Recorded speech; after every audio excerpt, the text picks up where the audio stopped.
Halo, selamat pagi teman-teman semua. Di kesempatan kali ini, saya Vira Faisa Razan dari NIM 76 kelas 3C PBSI bersama rekan saya Rizkia Afdaliyah dari NIM 79. Saat ini kami akan mempresentasikan materi sastra dengan judul Sifat, Fungsi, dan Manfaat Sastra. Selamat menyaksikan dan selamat belajar. Terdapat 5 buku yang kami jadikan sumber data dalam presentasi kami. Buku yang pertama adalah Tentang Sastra oleh Jan van Luxemburg dan kawan-kawan. Buku yang kedua, Pengantar Ilmu Sastra oleh Jan van Luxemburg dan kawan-kawan.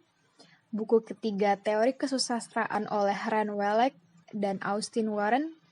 Buku keempat, Sastra dan Ilmu Sastra oleh Atiu. Buku kelima, Teori Pengkajian Fiksi oleh Burhan Nurgiantoro. Oke, materi pertama yang akan saya sampaikan adalah sifat sastra. Dalam buku Teori Kesusastraan, Ran Welek dan Austin Warren menyatakan, salah satu batasan sastra adalah segala sesuatu yang tertulis atau tercetak. Menurut teori Greenlaw dan praktik banyak ilmuwan lain, studi sastra bukan hanya berkaitan erat, tapi identik dengan sejarah kebudayaan.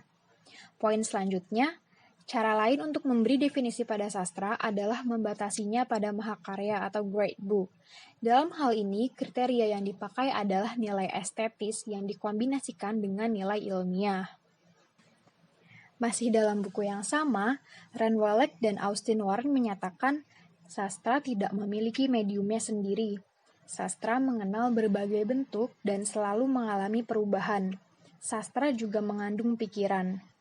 Bahasa sastra penuh ambiguitas dan homonim, serta memiliki kategori-kategori yang tak beraturan dan rasional. Bahasa sastra juga penuh asosiasi. Dengan kata lain, bahasa sastra sangat konotatif sifatnya. Lalu poin terakhir dari buku Ran Welek dan Austin Warren, bahasa sastra mempunyai fungsi ekspresif. Elemen-elemen ekspresif lebih sedikit terdapat dalam novel-novel objektif yang menyamarkan sifat pengarang. Buku selanjutnya oleh Luxemburg dan kawan-kawan dalam Tentang Sastra yang menyatakan bahwa ada penanganan bahan khusus dalam sastra. Ini tidak hanya berlaku untuk puisi namun juga prosa sastra.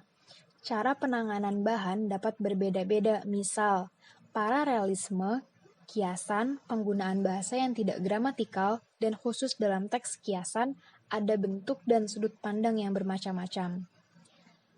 Kemampuan pengamatan atas penggunaan bahasa yang khusus bergantung pada pengetahuan bahasa serta pengalaman sastra si pembaca. Masih dalam buku Luxemburg dan kawan-kawan, dalam sastra barat masa kini nampak kenyataan bahwa kebanyakan teks sastra ditandai oleh fiksionalitas atau rekaan.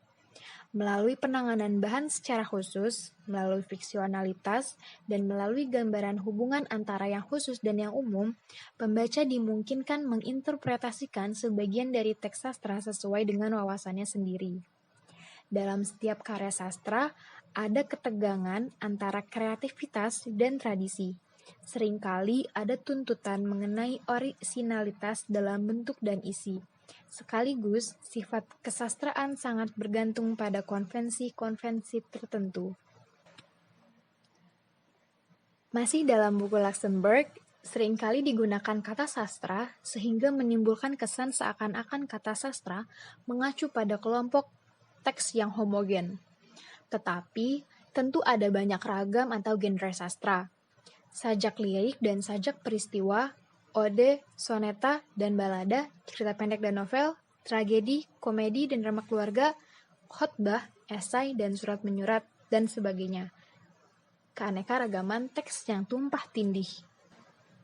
Poin terakhir dari buku Luxemburg dan kawan-kawan, di antara berbagai ragam itu terdapat perbedaan besar. Sedang di sisi lain, beberapa ragam yang disebut sastra bersinggungan dengan ragam yang bukan sastra. Misalnya, berlaku bagi novel dan penulisan sejarah, esai sastra dan jurnalistik, sajak-sajak tertentu, dan pesan iklan. Buku yang selanjutnya yaitu Athieu dalam Sastra dan Ilmu Sastra Pengantar Teori Sastra. Athieu menyatakan ketertulisan sastra mempunyai bermacam akibat untuk keadaan, potensi, dan interpretasi sastra itu. Secara intuisi dan berdasarkan bahan yang cukup banyak, bahwa yang kita sebut sastra tidak terbatas pada bentuk bahasa tulis. Ada pula sastra lisan, baik dalam masyarakat tradisional maupun modern. Tidak ada kriteria yang jelas yang dapat kita ambil dari perbedaan pemakaian bahasa lisan dan bahasa tulis untuk membatasi sastra, sebagai gejala yang khas.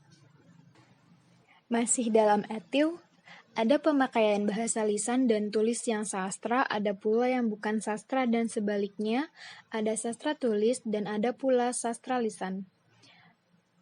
Tolak ukur untuk membedakan sastra dengan bukan sastra harus dicari di bidang lain. Lalu buku terakhir dalam materi sifat sastra yaitu buku Teori Pengkajian Fiksi oleh Burhan Nurgiantoro. Nurgiantoro menyatakan prosa dalam pengertian kesastraan juga disebut fiksi, teks naratif, atau wacana naratif dalam pendekatan struktural dan semiotik. Karya fiksi dengan demikian menunjuk pada suatu karya yang menceritakan sesuatu yang bersifat rekaan, khayalan, sesuatu yang tidak ada dan terjadi sungguh-sungguh. Fiksi menceritakan berbagai masalah kehidupan manusia dalam interaksinya dengan lingkungan dan sesama, interaksinya dengan diri sendiri, serta interaksinya dengan Tuhan. Nah, selanjutnya saya Rizky Afdalia dengan NIM 79 akan menjelaskan tentang fungsi sastra. Fungsi sastra dalam buku yang berjudul tentang sastra, Luxemburg dan kawan-kawannya menyatakan sastra dapat berfungsi memberi kesantaian atau kesenangan dengan sifat kesenangan yang bisa bermacam-macam. Terkadang benar-benar terjadi pelepasan ketegangan. Ada kalanya pula diperoleh kenikmatan estetis yang aktif, yaitu apresiasi teks karena didapat kesenangan dalam mengikuti lika-liku dan kesemuan dalam teks. Dapat pula terjadi identifikasi, yaitu perlibatan pribadi dengan apa yang telah dikisahkan. Identifikasi dapat didorong oleh sifat fiksional teks. Nah, selanjutnya dalam buku Teori Kesusastraan yang ditulis oleh René Wellek dan Austin Warren dijelaskan bahwa pada periode Renaissance di Amerika, penyair dan cerpenis Edgar Allan Poe mengkritik konsep bahwa puisi bersifat didaktis. Tetapi, konsep sastra yang umum pada zaman itu berbeda dengan istilah didaktik heresi yang dilontarkan oleh Poe, yaitu sastra berfungsi menghibur dan sekaligus mengajarkan sesuatu. Nah, dalam bukunya Primer for Critics, George Boas menguraikan macam-macam tujuan sastra dan tipe kritik sastra. Seharusnya ada fungsi atau manfaat yang cocok untuk sastra itu sendiri. Belakangan ini, ada kecenderungan yang membuktikan bahwa manfaat dan keseriusan puisi terletak pada segi pengetahuan yang disampaikannya, sehingga puisi dianggap sejenis pengetahuan. Fungsi sastra menurut sejumlah teoritikus adalah untuk membebaskan pembaca dan penulisnya dari tekanan emosi. Mengekspresikan emosi berarti melepaskan diri dari emosi itu. Sebetulnya pertanyaan mengenai fungsi sastra sudah muncul sejak dahulu di dunia barat, sejak zaman Plato hingga sekarang. Ini bukan masalah yang diungkit oleh para penyair atau orang-orang yang suka puisi, sebab untuk orang-orang ini, beauty is its own excuse for being. Setelah dijelaskannya sifat dan fungsi sastra, selanjutnya saya akan menjelaskan tentang manfaat sastra. Dalam bukunya yang berjudul tentang sastra, Luxemburg mengungkapkan bahwa manfaat sastra ialah sastra dapat memberi wawasan yang lebih umum tentang masalah manusiawi, sosial, ataupun intelektual. Sedangkan dalam buku yang lainnya, dengan judul Pengantar Ilmu Sastra, Luxemburg mengungkapkan sastra memberikan kemungkinan dan keleluasaan untuk memperhatikan dunia-dunia lain, kenyataan-kenyataan yang hanya hidup dalam angan-angan, sistem-sistem nilai yang tidak dikenal atau yang bahkan tidak dihargai.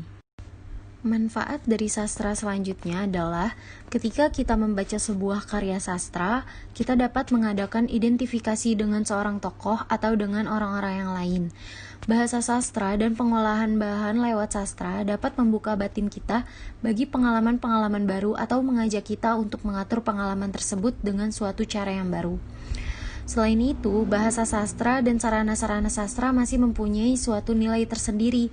Dalam lingkungan kita, sastra merupakan sebuah sarana yang sering dipergunakan untuk mencetuskan pendapat-pendapat yang hidup di dalam masyarakat kita. Sekian presentasi kami hari ini.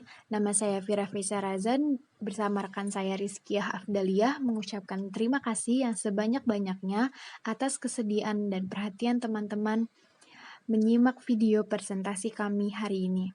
Terima kasih dan selamat belajar.